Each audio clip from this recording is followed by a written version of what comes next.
Hey everybody, it is Guru Lu. I'm reading Deepak's Reinventing the Body Resurrecting the Soul, and on page 187 I came across a cool little parable that I wanted to actually read as opposed to post it. So the parable is between the ego and the soul. It goes like this. Imagine that you are used to living in a small, cramped house. You've become so used to this claustrophobic space that you almost never go outside. Yet there are carefree moments when you think it would be nice to go experience a wider world. So you open the door, and as you step outside, you confront a vast landscape, filled with light and extending to infinity in all directions. You think, here is joy and love, here is real fulfillment. You roam outside, wanting to abide in this land of light forever. Yet after a while, you get tired of all this love and joy. Somehow the space outside is too vast, the horizon too infinite. You miss your familiar house, and it pulls you back. So you returned, and it feels safe to be back. You resume your familiar existence. For a time, you're content again, but you keep remembering that vast, unlimited space outside. Once again, you step outside, and this time you stay there longer. Your sense of love and joy isn't so tiring. The space outside is still infinite, but that doesn't frighten you so much.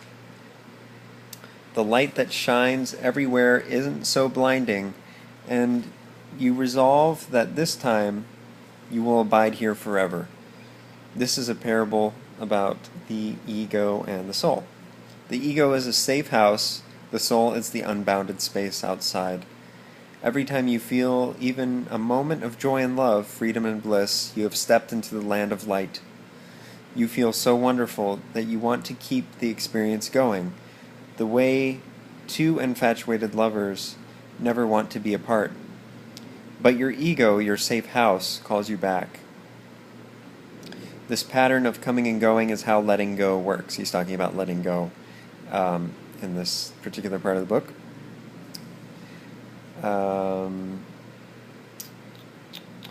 It takes repeated exposure to the unbounded soul for you to know that it is real. But your old conditioning will keep pulling you back. In time, your trips outside will last longer and feel more comfortable. Your soul is starting to seep into you.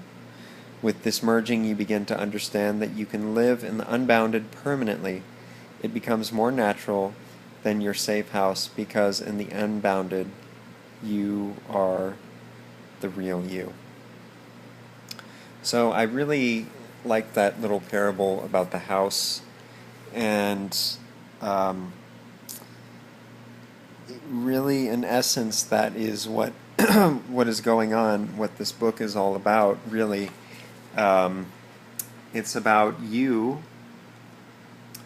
It's about you experiencing you experiencing more of you, and through the process of resurrecting the soul in the last part of the second part of this book, in combination with reinventing the body in the first half of this book, we learn really how to experience that vastness again and step into the light, the ever-present infinite light of ourselves. So I was reading along, wanted to share that with you. Camera's there. Hope your reading is going well. If you have any comments about that particular passage, you can share. Very impromptu little video. Peace and love.